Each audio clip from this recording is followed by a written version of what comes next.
Approche fonctionnelle du bilan. L'objectif sera de partir du bilan comptable, que nous avons déjà présenté par ailleurs, afin de le transformer, après retraitement, en un bilan dit fonctionnel. Pourquoi fait-on cela? Eh bien, parce que nous allons tenter de répondre à la question suivante. Quel patrimoine est financé par quelles ressources? On se doute bien que si on est face à un patrimoine que l'on va conserver plutôt longtemps, des dizaines d'années, le financement qui a été utilisé pour acquérir ce même patrimoine est certainement un financement qui lui-même est d'une durée relativement similaire. Vous empruntez à 10 ans, 15 ans, 20 ans peut-être pour acheter un véhicule, pour acheter un bâtiment. Par contre, si vous êtes en train d'acheter des marchandises, des matières premières, a priori, la ressource que vous utilisez pour financer ceci est une ressource qui va être renouvelée au bout d'un terme relativement rapide.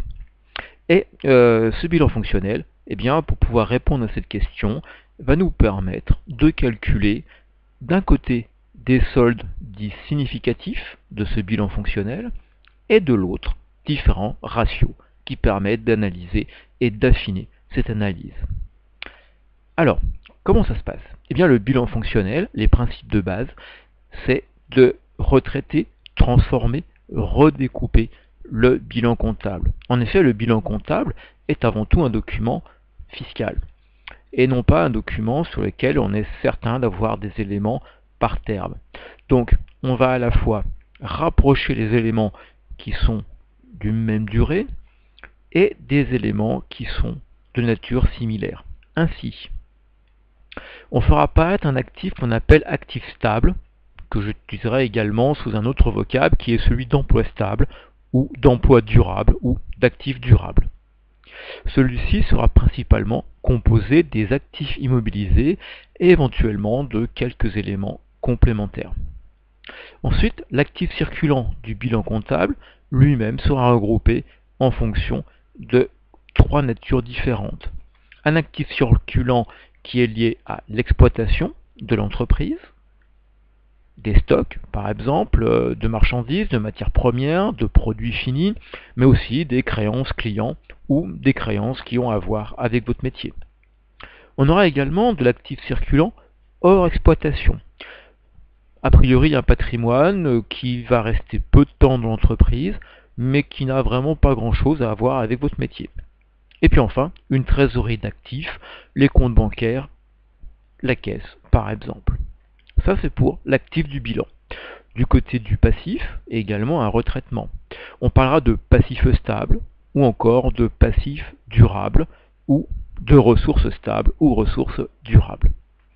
Il sera principalement composé, ce passif stable, des capitaux propres de l'entreprise et d'éléments qui y ressemblent, et des dettes financières également de cette même entreprise, mais dettes financières dites durables.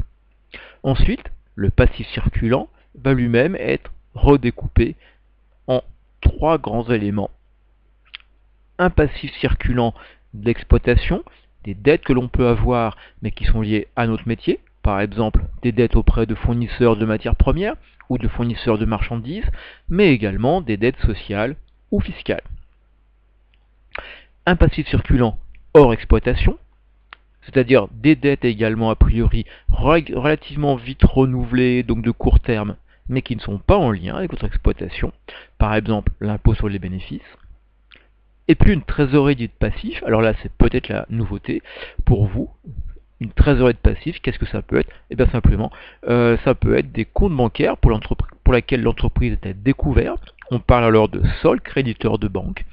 C'est une dette que l'on a vis-à-vis de l'autre banque, qui peut-être à son corps défendant nous a laissé mettre un compte en négatif, donc qui nous a permis de régler certains achats.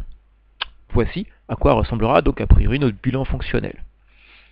Il aura cet aspect, vous retrouvez les éléments que l'on vient de voir et que maintenant on va pouvoir travailler. Alors, juste un petit élément qu'il faut avoir en tête, c'est que dans notre approche de mise en place d'un bilan fonctionnel, pour les éléments de l'actif, eh bien la règle, c'est d'utiliser uniquement des montants en valeur brute issus du bilan comptable. Oui, parce que l'idée est la suivante. Je recherche comment un patrimoine de l'entreprise a été financé. C'est très bien, mais c'est donc a priori la valeur à l'achat de chaque élément du patrimoine qui va nous intéresser. Et la valeur brute, eh bien, cette valeur à l'achat.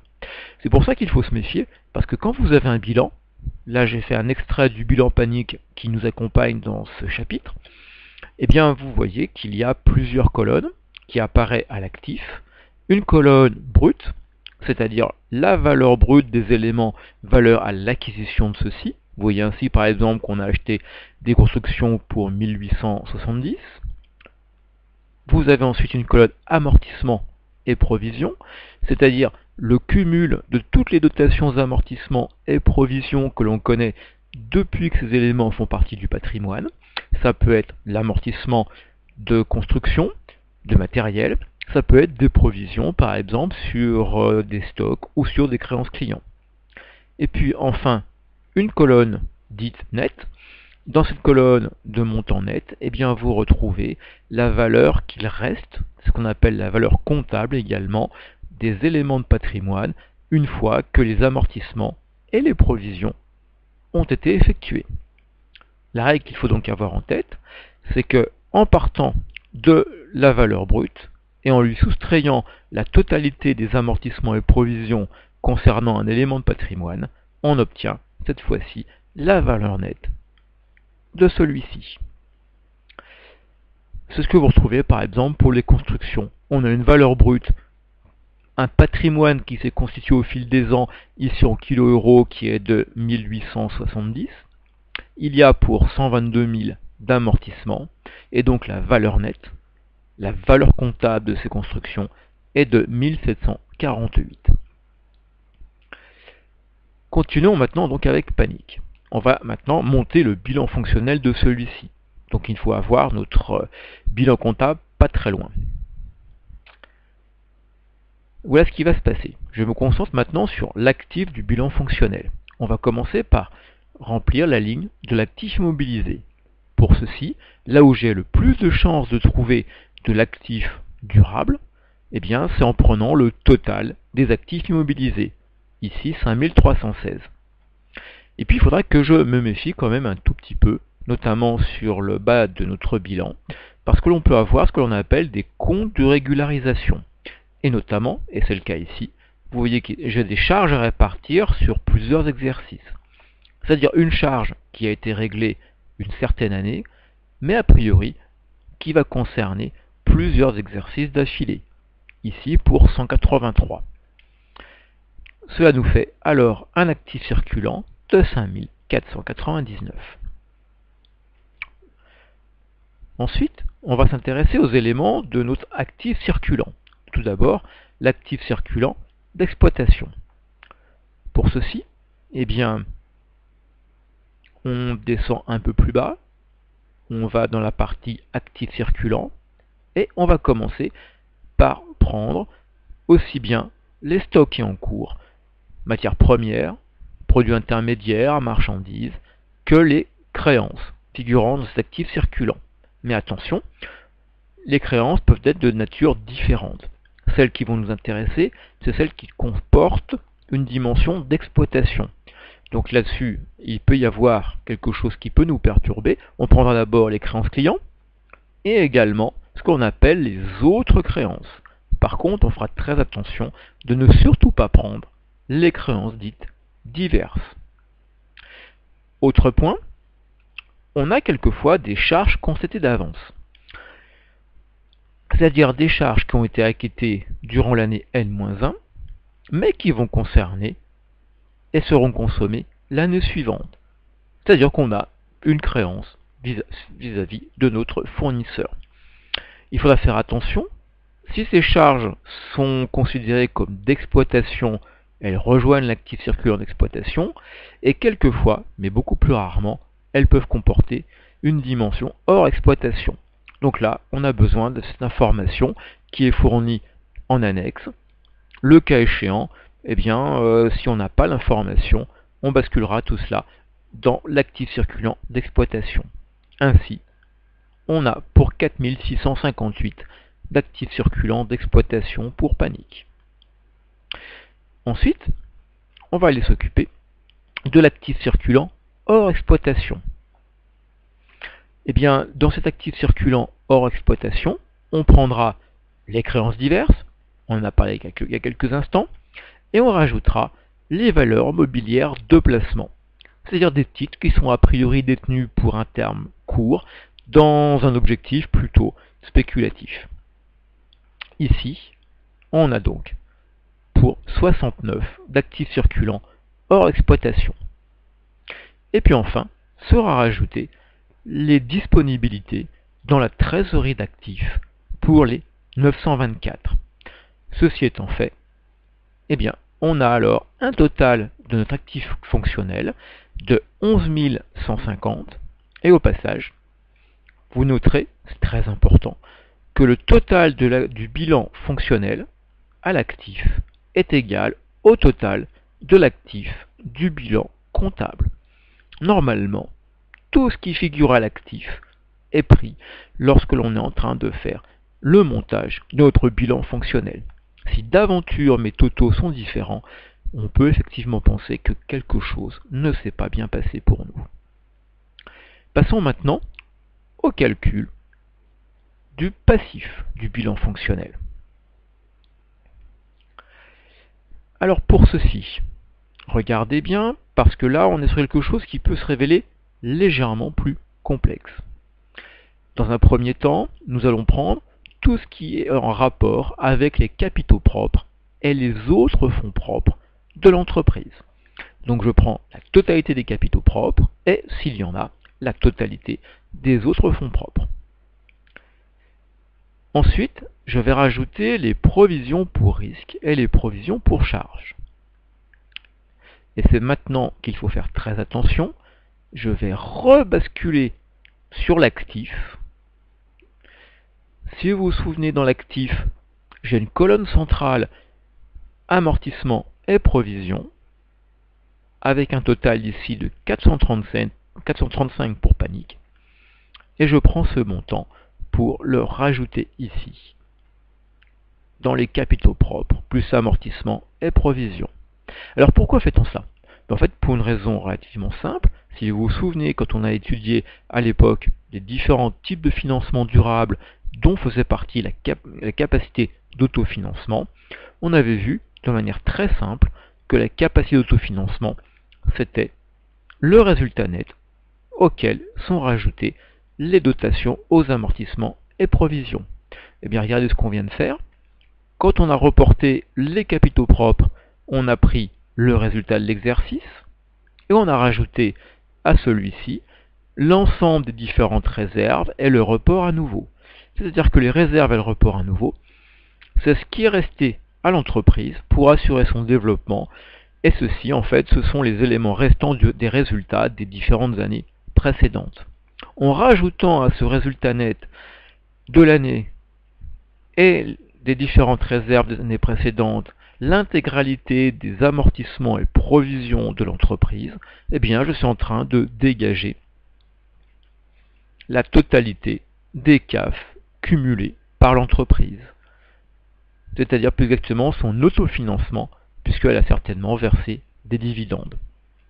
Voilà, quand j'ai 5153 de capitaux propres, amortissements et provisions, dans ces 5153, j'ai non seulement ce qui comporte le capital, mais aussi la dimension autofinancement que l'entreprise a pu utiliser pour financer son patrimoine. Maintenant, je vais passer aux dettes financières, qu'ici j'ai distinguées pour rendre le calcul plus clair. Pour les dettes financières, eh bien, là aussi, je vais faire très attention. Et là, il faut bien suivre, puisque je vais faire d'une pierre deux coups. Je repère tout d'abord le petit chapitre de dettes financières, où je peux avoir des emprunts de nature différente. Ça peut être des emprunts obligataires, ça peut être des emprunts ou des dettes auprès d'établissements bancaires.